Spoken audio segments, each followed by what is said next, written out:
Dar inicio con la clase del día de hoy. Hoy vamos a platicar sobre las fuentes de las obligaciones. Ya habíamos platicado sobre los elementos de las obligaciones, compañeros. Y en la última clase abordamos el tema de la causa como un elemento más para las obligaciones. El día de hoy vamos a platicar sobre lo que son las fuentes de las obligaciones, es decir, de dónde se originan las obligaciones, cuál es realmente el punto de partida para las obligaciones, ¿verdad? De dónde se derivan, cómo es que dan inicio. Para poder abordar este tema, compañeros, vamos a establecer primero qué entendemos por fuente. Fuente es el punto de inicio de alguna situación. Es de donde comienza a generarse algún hecho. Eso es lo que significa fuente. Entonces, en este caso, lo que nosotros debemos de entender es que vamos a platicar un poco sobre de dónde se originan las obligaciones, cuál es el punto de partida de las obligaciones. Porque no solo hay uno, hay varios, compañeros.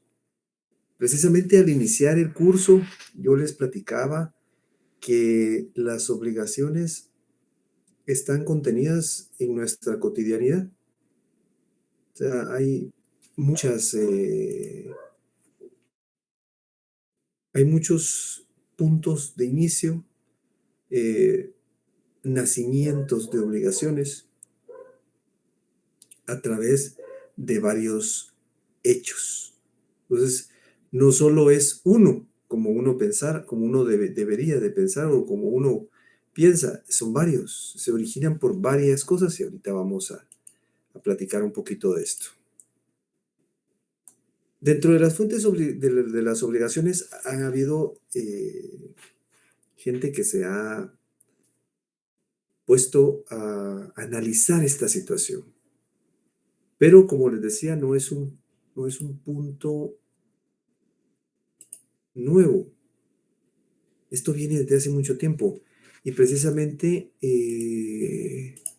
para variar, los romanos, compañeros, ese imperio que tuvo tanta influencia a nivel política, militar, cultural, en el pasado, al desarrollar un alto nivel jurídico, pues también tuvieron el tiempo de analizar ciertos aspectos, ciertas situaciones, ¿verdad, compañeros? De analizar, ponerse a estudiar ciertas situaciones jurídicas que en determinado momento originaban nuevas instituciones o nuevas figuras. Tal es el caso de Gallo. Gallo es un jurista romano que fue un académico. Entonces él hizo un análisis sobre las obligaciones. Realmente las obligaciones ya se estaban generando. Recuérdense que en algún momento platicamos del cristianismo, que era más o menos en esta época, del impacto que tuvo. Entonces, fue objeto de estudio por parte de Gallo. Gallo emitió dentro de una clasificación denominada tradicional dos subclasificaciones. La primera es la clasificación bipartita. En la clasificación bipartita, él abordaba como fuente de las obligaciones al contrato y al delito. Entonces el contrato era generado por acuerdos de voluntades, personas que se ponían de acuerdo para poder dar origen a una obligación. Delito, que era cuando se incurría en una violación o transgresión de la legislación, lo cual producía daños. Y esos daños deben de ser reparados, compañeros. Deben de repararse. Entonces, esos eran los delitos. Entonces, esa era la primera clasificación que él estableció dentro de su clasificación tradicional, la clasificación bipartita. Luego tuvo una más, una clasificación más, donde él incorporaba dos figuras más, compañeros. Aparte del contrato, él incorporaba lo que era el cuasi contrato, y aparte del delito, él incorporaba lo que era el cuasi delito. Veamos qué es esto, compañeros. Abordemos primero lo que es el contrato. Entonces, el contrato, ya en esa lejana época, era una fuente de obligaciones. Ellos ya lo consideraban como un punto de inicio dentro de las obligaciones, porque daba origen a muchas obligaciones. Entonces, esto se generaba porque varias personas venían y acordaban en determinado momento dar origen a una obligación. Entonces, eso prácticamente no ha cambiado mucho. Veamos el artículo 1517. El artículo 1517 de nuestro Código Civil. Dice, hay contrato cuando dos o más personas convienen en crear, modificar o extinguir una obligación.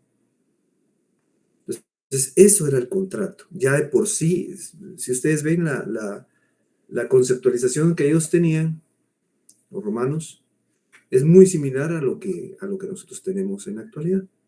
Entonces, cuando dos personas se reúnen con el ánimo de intercambiar algún bien o de generar algo más, pues crean una obligación. Yo voy a vender una casa, voy a vender un carro, voy a vender. Entonces ahí se genera una obligación, compañeros, un contrato. Contrato es el acuerdo de voluntades donde se genera una obligación posterior, ¿verdad? O si la obligación ya existe, se modifica o se extingue. Entonces, esa era una de las primeras fuentes que Gallo señalaba. Lo que les estoy exponiendo, compañeros, de esta clasificación, también denominada cuatripartita. La bipartita solo contenía el contrato y el delito. La cuatripartita incluía contrato, cuasicontrato, delito y cuasidelito. Entonces, hago referencia a la legislación actual para tener una idea, pero esta clasificación pertenece a la que en su tiempo, en el tiempo de los romanos, se desarrolló. Luego, él se enfocó en lo que era el delito común. Entonces, el delito era la transgresión de la legislación. Entonces, en ese momento, el delito tenía dolo, es decir, era cometido en forma dolosa. Quiere decir que está cometido con intención. El dolo es la intención. Yo con intención voy a transgredir la ley. Ya tengo yo pensado. Pero había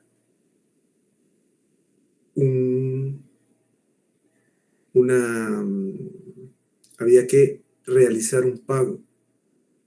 Había una transgresión y esa debía ser reparada, compañeros. Entonces a eso, en determinado momento, se le observó, se le analizó y se dieron cuenta que eso también era una obligación.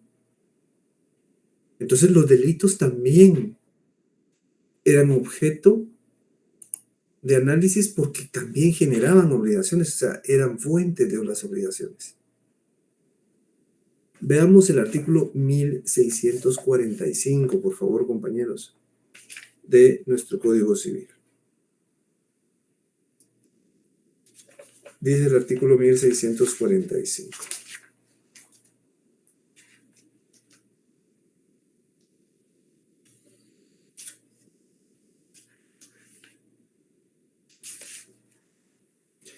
Obligaciones que proceden de hechos y actos ilícitos, compañeros.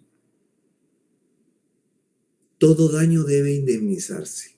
Toda persona que cause daño o perjuicio a otra, sea intencionalmente, sea por descuido o imprudencia, está obligada a repararlo, salvo que demuestre que el daño o perjuicio se produjo por culpa o negligencia inexcusable de la víctima. Entonces vemos aquí que esos daños que produce, que se suscitan dentro dentro de esta situación, son objeto de reparación. Eso es lo que se le denomina responsabilidad.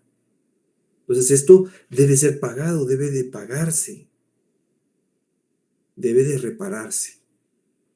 Entonces ya desde esa época, desde esa lejana época, los romanos lo veían así.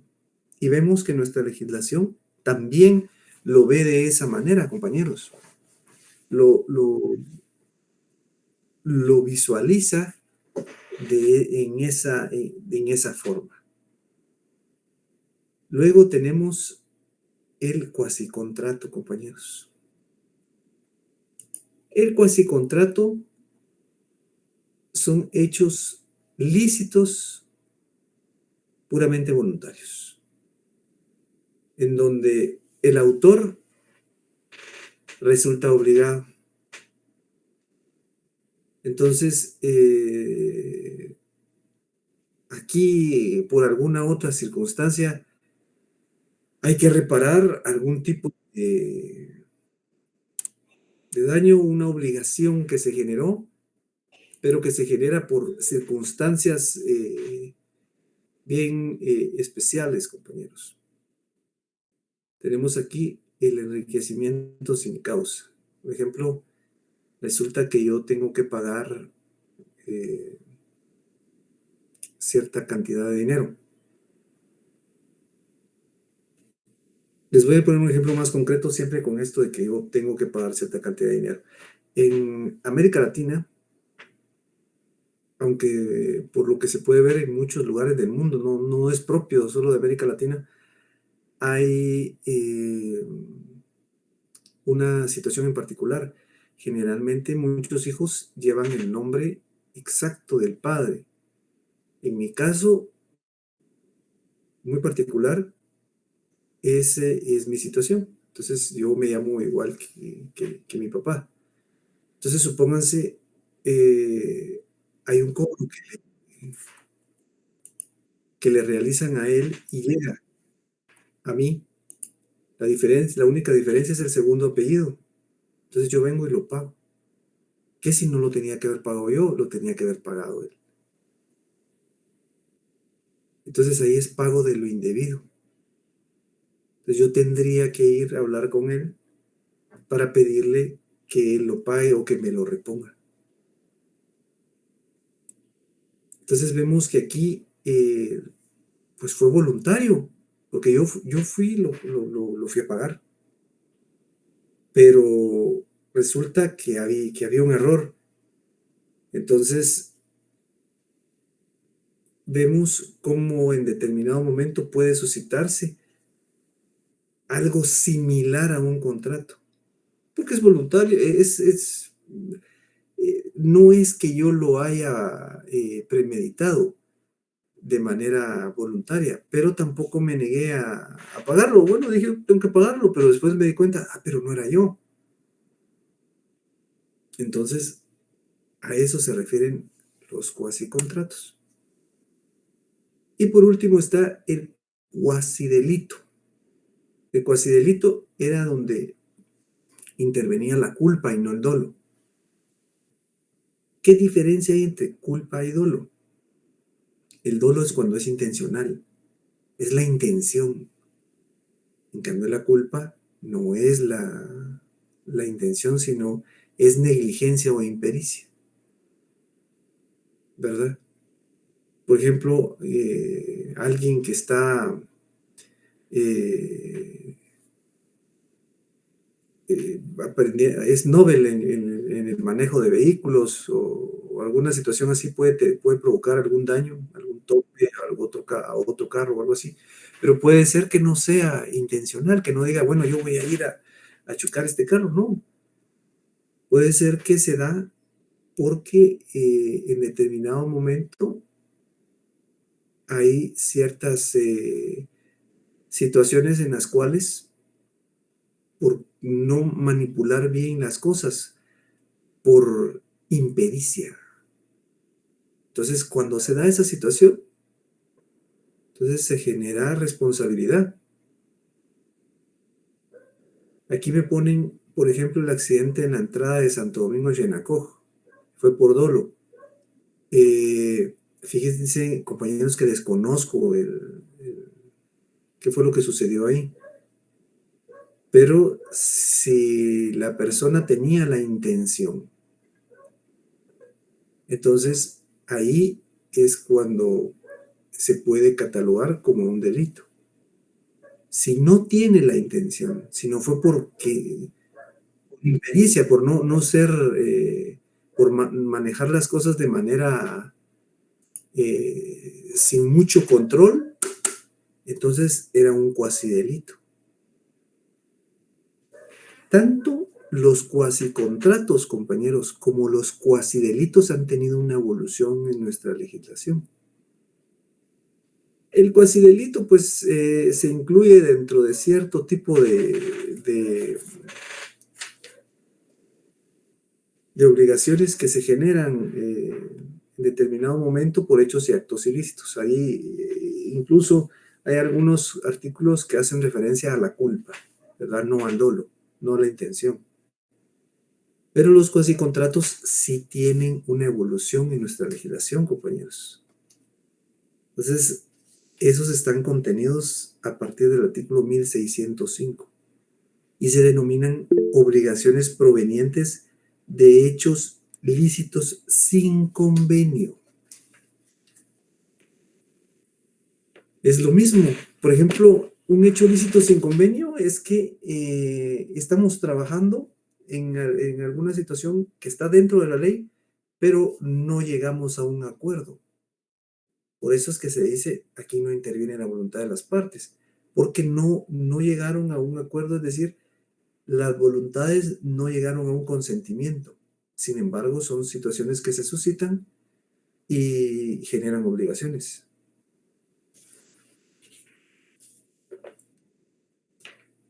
Como la gestión de negocios. Por ejemplo, yo me hago cargo del negocio de alguien,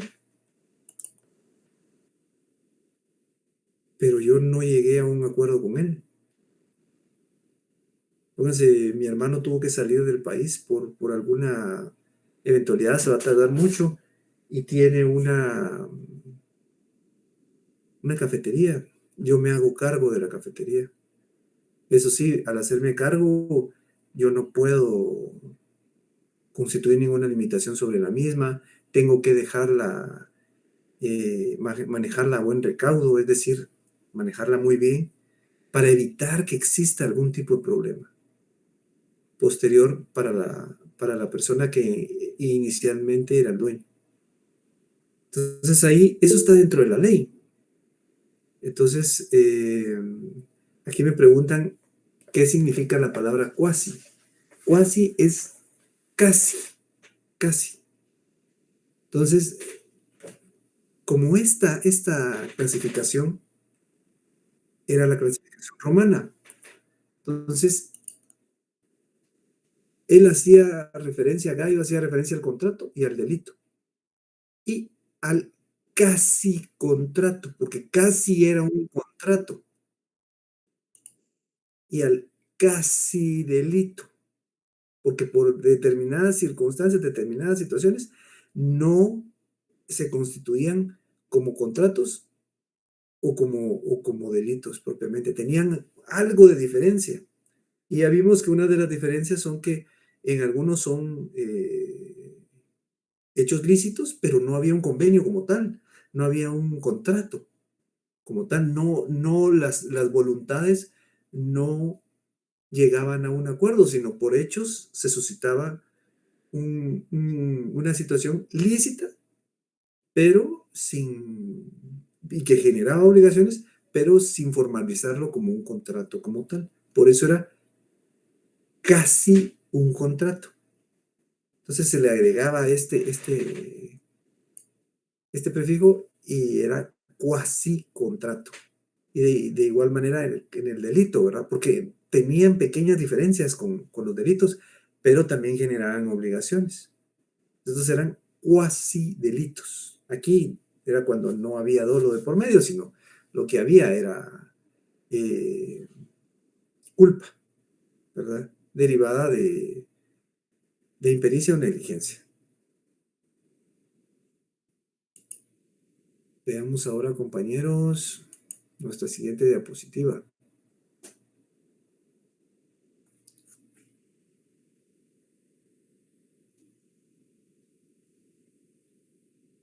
Ahora vamos con la clasificación moderna, compañeros.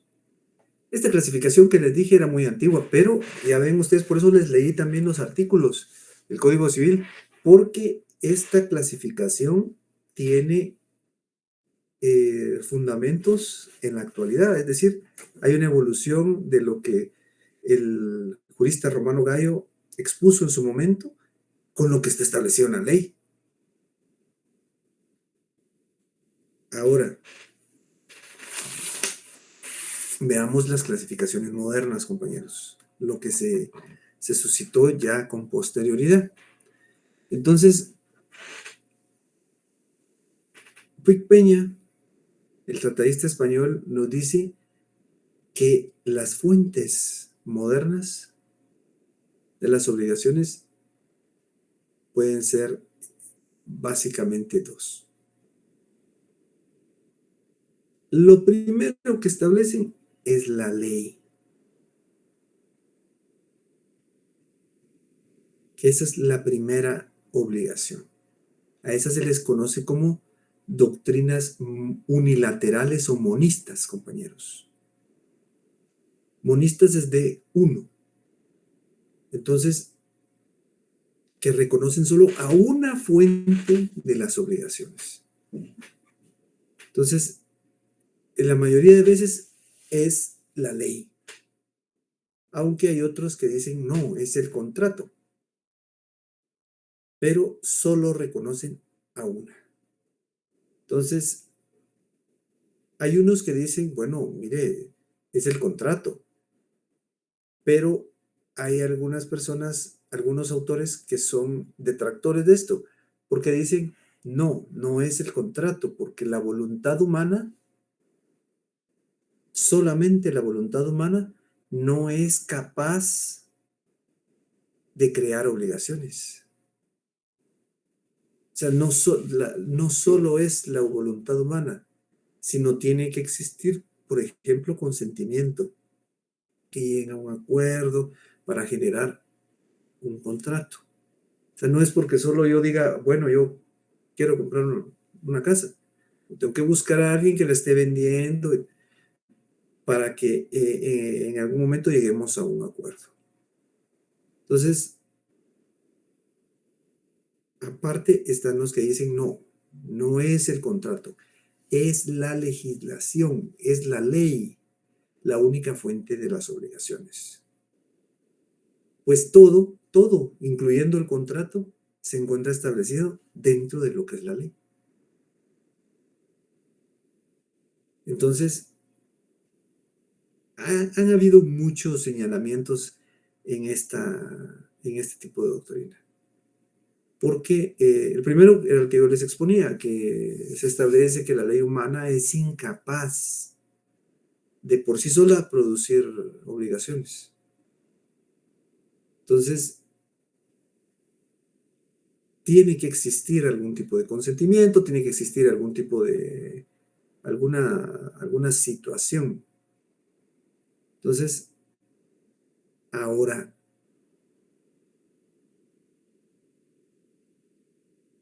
la ley por sí genera obligaciones, sino tienen que suscitarse los hechos que la ley establece para que pueda considerarse que es una fuente de las obligaciones. A eso es a lo que se refiere. Por eso es que hay señalamientos en los cuales se establece que o es la ley o es el contrato.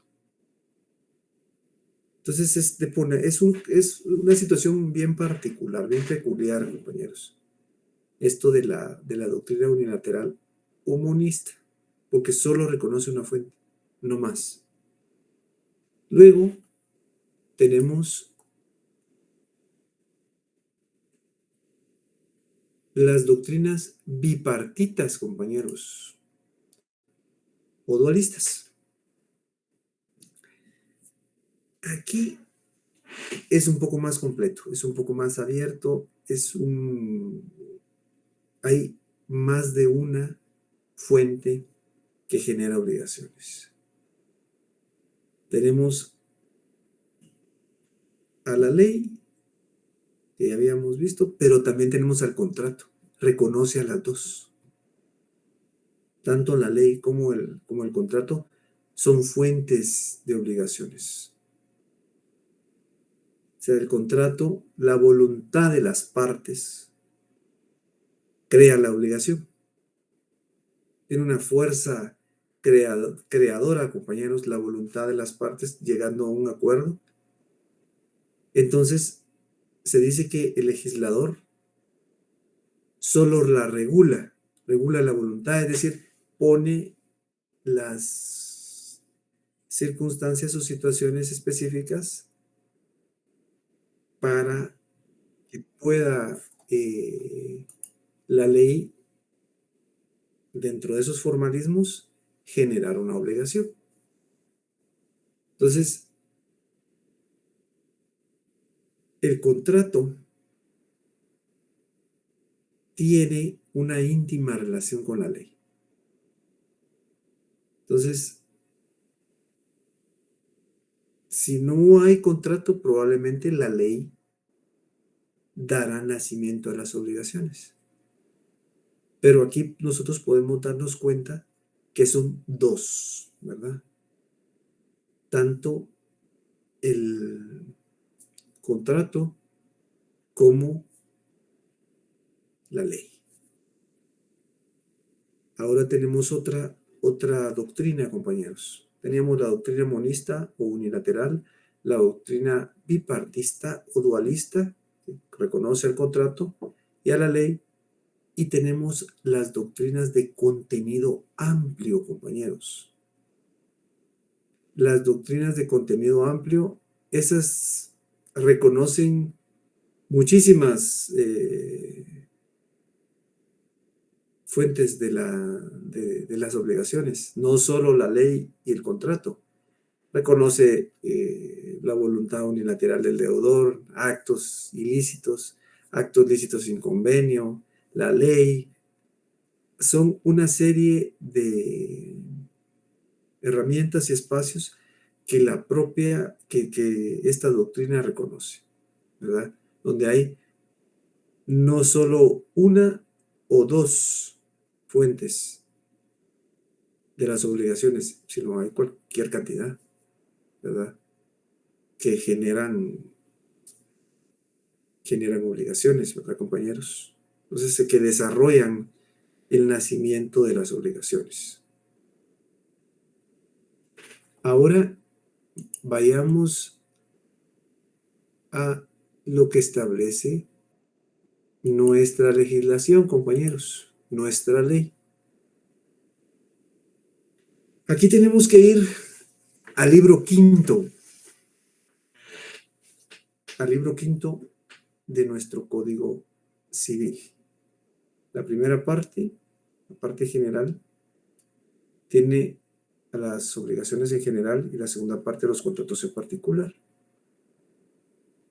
El título sexto, compañeros, del libro quinto establece fuentes de las obligaciones, pero a los hechos lícitos sin convenio. Y el título quinto se enfoca en lo que es el contrato. En lo que es el contrato en sí como una fuente de las obligaciones. El título quinto a partir del artículo 1517 de nuestro Código Civil. Y el título sexto a partir del artículo 1605. Regula las obligaciones provenientes de hechos lícitos sin convenio. Entonces, nuestra ley reconoce como primera fuente de las obligaciones, compañeros, al contrato. Pero también incluye al negocio jurídico, que es un poquito más amplio. Creo que en algún momento ustedes ya lo vieron, pero les comento. Dentro de la clasificación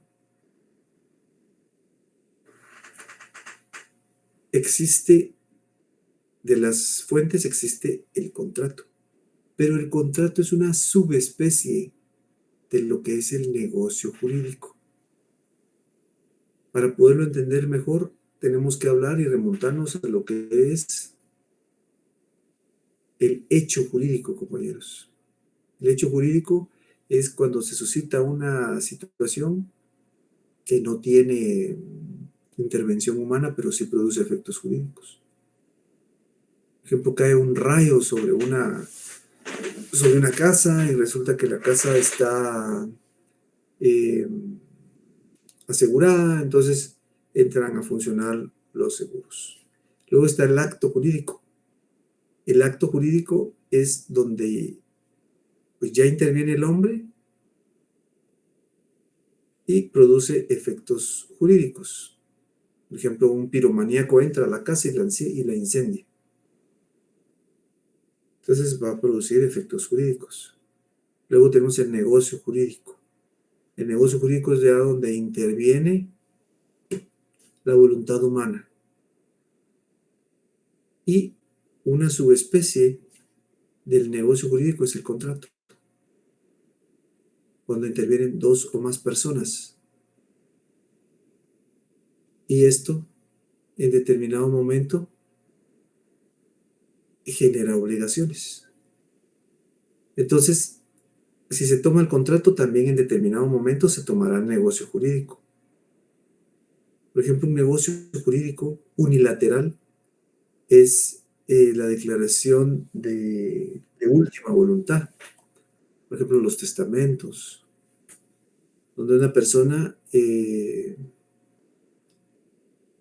dispone de su masa hereditaria para futuros momentos, ¿verdad? Bueno, le va a quedar a tal persona, a tal otra persona. Eso también genera obligaciones. Entonces, vemos que también la legislación hace una pequeña referencia a lo que son los negocios jurídicos. Entonces, también podemos incluir dentro de las fuentes de las obligaciones al negocio jurídico. Luego, tenemos, como ya les había yo leído ahí, los hechos lícitos sin convenio. Los hechos lícitos sin convenio eran lo que los romanos conocían como cuasi contratos, porque los contratos, pues bueno, las partes vienen y se sientan a negociar y aquí está mi voluntad, la voluntad de la otra persona y llegan a una última voluntad. Esos son los contratos. Pero los cuasicontratos ya vimos que en la época de los romanos se derivaban de algún tipo de circunstancia, pero no precisamente porque las partes hubieran otorgado su voluntad.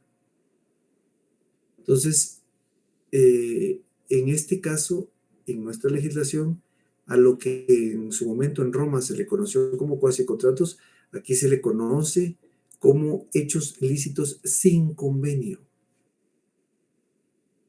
Los hechos lícitos sin convenio. Entonces, aquí se incluyen varias figuras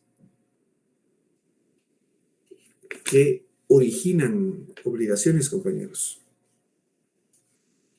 Está a partir del artículo 1605. Entonces, aquí tenemos la gestión de negocios, que la vamos a abordar en la próxima clase, en las próximas clases.